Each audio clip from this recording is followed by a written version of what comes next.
Hi folks, Kathy here with Living Miracle Homestead. Well, yesterday I was bringing my some of my jars in that I don't know what to do with yet, or didn't know what to do with. I do now because my space here is limited, and my pantry has gotten out of control. I mean, totally disarray. I can't, it's just frustrating me. So today, instead of canning this morning, I am rearranging. I should have showed you in the beginning of what's going on. I acquired a lot of food that only I will eat because it's outdated, unless I give it to my animals. And well, I prefer what I've canned before eating a canned good. So it was just sitting here. Now, a few things I do use, but I had a tremendous amount of food on these shelves right here, and I still have a tremendous amount of food that are in cans that I need to go through and pull anything that is beyond 20. I even found one can that was 17. So those I didn't find any that were 18, but a whole lot of 19s. So the 19 cans are going to the chickens. Not all at once. I'll give them a little bit at a time. It's still good food, and I could still eat it, but I have a tremendous amount of it, and I prefer to eat what I'm growing, right? So, that being said, I came in here to set the jars that I had just canned on the bed, and I heard psst, psst, and I thought, what in the world? Have I got a snake in here or something? Huh. No. A can of peaches had sprung a leak. And it was down here on the bottom shelf. I'll show you that. It was down there on the bottom shelf, and I had to wash that up. But I've emptied the shelves pretty much. I still have some stuff I have to go through up here. But I'm going to lower these shelves, and I'm going to cut another shelf to go in here too, because the space is okay for metal cans, to stack on each other. You can stack metal cans, but I never want to stack my beautiful canned goods that I can myself. And you can see I've got canned goods everywhere. So I'm trying to organize this, and I'm going to spend half the day organizing this, and then I'm going to get back on my canning. So I need to bring this down to probably right here. But see, the problem is with this is there's no hole. So I'm going to have to make a hole where I need it and bring the shelves down. And then I will work on cutting another shelf. And I need to clean that mirror. Huh, that's terrible. I don't even use that mirror for anything. But it's nice to be able to be in the bed and see if there's somebody at the window, right? There's little teeny things that I always like to remember. And folks, I just want to say, if y'all are judging me,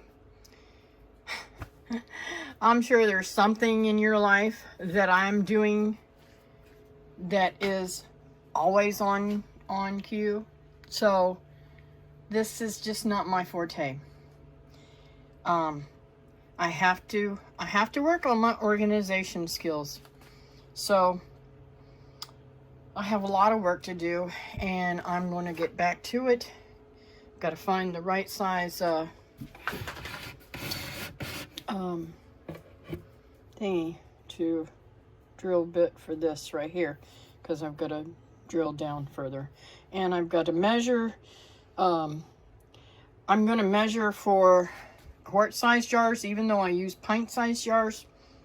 I want a space enough to be able to put quart-size jars too, because, like, see over there, I've got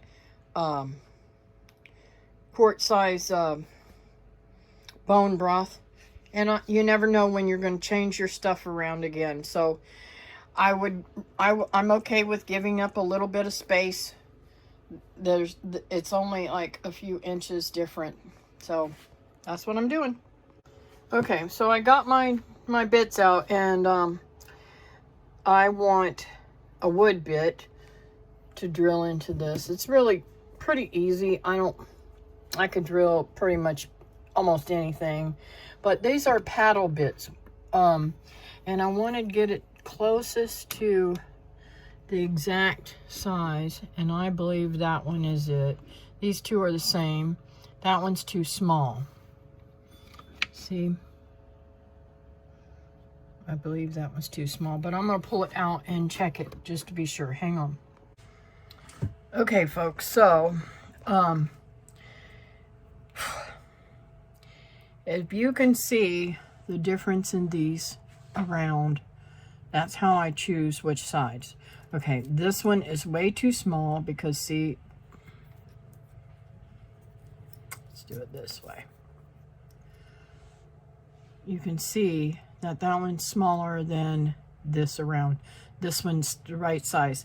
When you're sticking an object into a hole, some people think, oh, I better do it a little bit smaller so that it'll trap it. But in actuality, when you're doing something like this, you need the exact same size, because that wood does not give, okay? And if you try to use it smaller, it either won't go, or you will literally... Now, I put my stuff back immediately so that I don't have any issues with them. And I really do believe that that is the right size. Exact same size.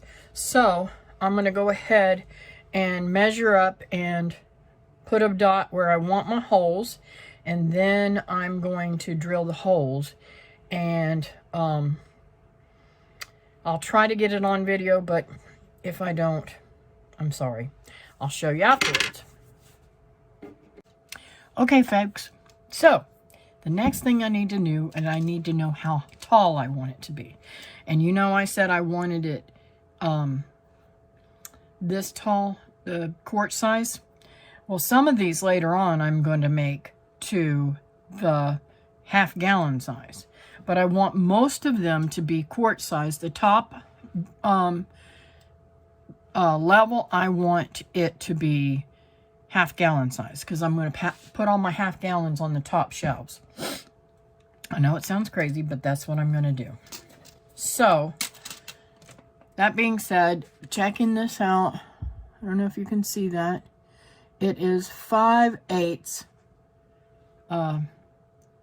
6 5/8, okay? So, I want a little bit of head space, so I am going to go to 7 1/2. That way, I can get the jars in and out very easily. So let me bring you down here and show you where I'm going to measure. Now, ladies, if you're not used to using tools and stuff, this one's not staying right. But you can lock this tool so that it will not roll up on you every time you go to do something, right? And see, I brought it past the 7, so all I have to do is stand it up here and mark my 7 1/2. And I want to keep it lined up with the other one, so I put the tape beside it and mark right there. And right there. And I'll do the same on the other side.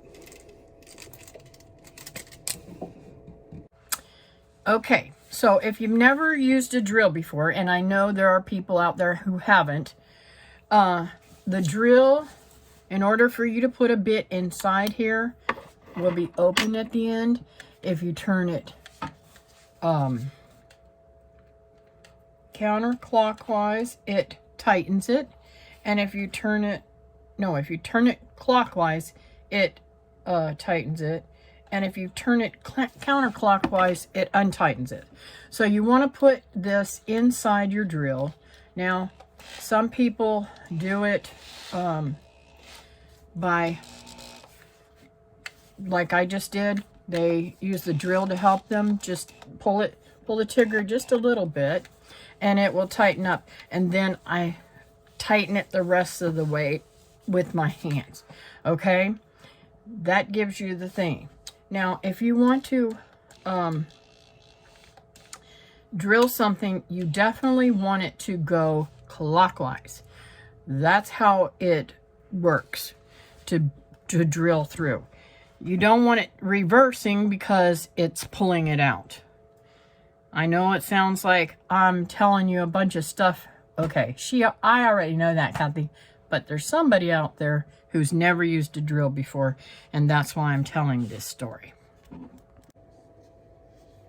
All right, I'm fixing to drill these, and you want to keep your drill, because this is a wood drill, you're able to push in right on where you want it. And you want to keep it as level as possible so that when you drill the hole, it's drilled straight, and you won't have a problem with sticking your little doodad in there. See there? It's just as simple as that. I'm going to drill the next one. Whoops, that's the wrong hole. Simple as that. Now my shelf will be able to stay on there, and it will hold it nicely. I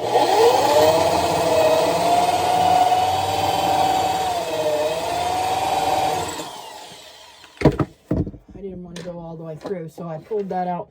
Let's see how far it goes in.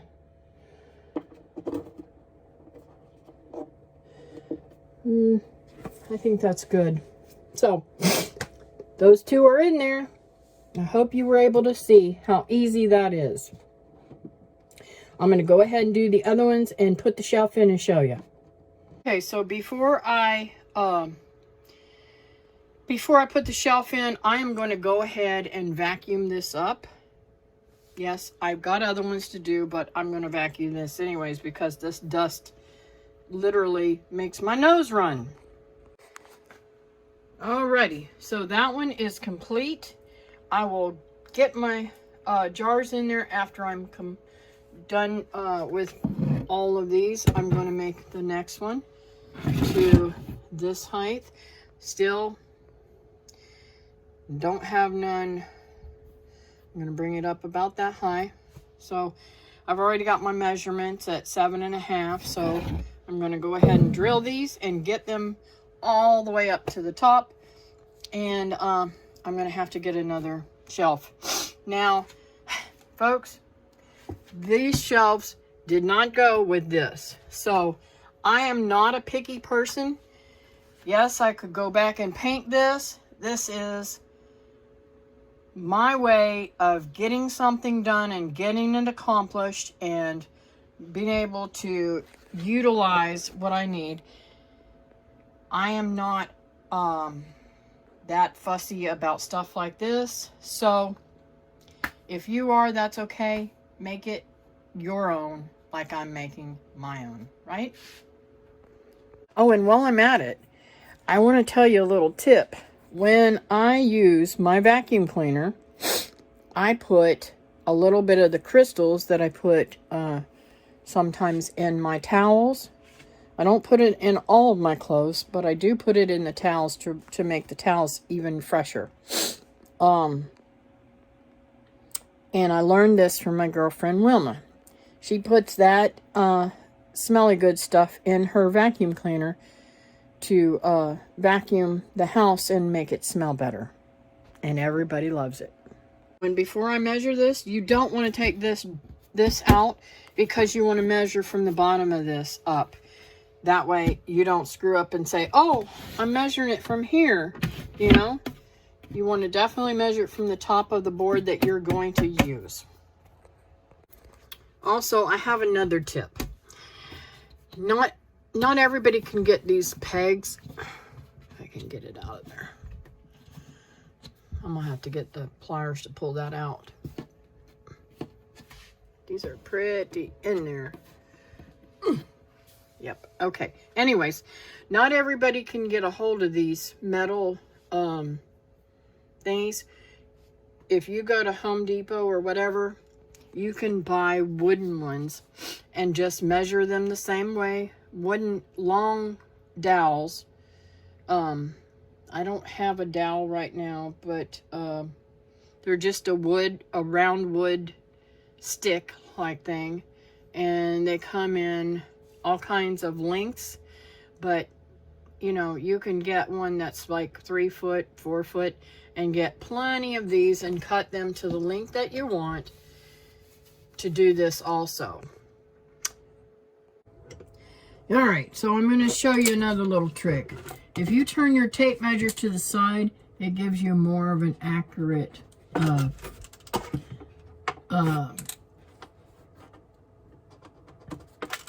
thingy. It just helps a little bit. Also, because of the lighting inside here, I don't know if I can...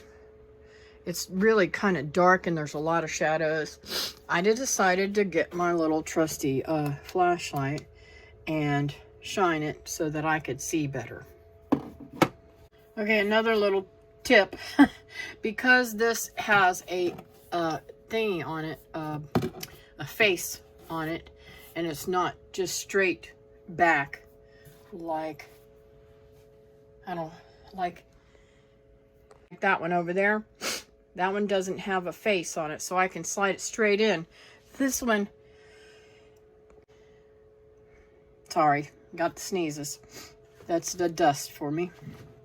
This one is angled. I have to angle it to get it in here, and lift it up and put it in properly on the back side and then the front side. This is the bottom side, see, where it had things before, so I gotta flip it over. All right, so testing the height, perfect height again. I really gonna like this. This is gonna give me a whole nother shelf. Because when I pull this one down, I'll be able to put another one, I believe. I'm hoping that's what's gonna happen. Okay, so my plan to add a shelf and still have the top shelf as a half-gallon size is probably not going to work, because this is what I have. 7.5 here, and then when I come from the top, I've got about 8, because we're gonna give the shelf a size for we'll give the shelf the size thing. I'll still be able to put my pint size and quart size jars on it, so it was a winner for an extra shelf, and that's what I really, really want. I will find a way to do my half gallons maybe on that shelf over there. I think they'll fit in there. We'll work that out. Okay, folks, so my time is up for now, but at least I have gotten this much done.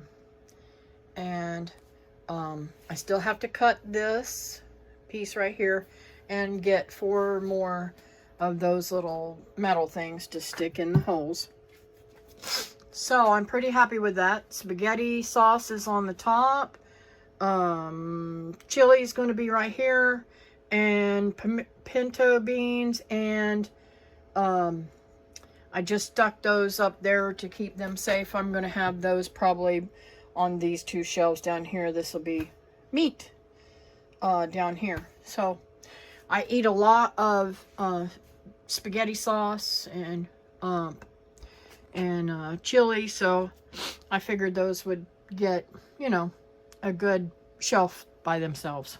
So, and as I use them up, I can put other things in there too. But I'm so excited to get this done and have it ready for the rest of my cans. I've got 3 more cases in the kitchen to wash and bring back here, and I'll get that done and show you what they look like. Alrighty, so after cleaning these, this is a case of chili. I am going to use this paint Sharpie black marker to mark the chili and date it. Because if you don't do that, you don't know how old your stuff is, and you could get into some serious complications if you don't front your food when you make new stuff. You put the newest in the back so that you eat the oldest first. So that's why I make sure that everything is marked and dated of what it is and the date.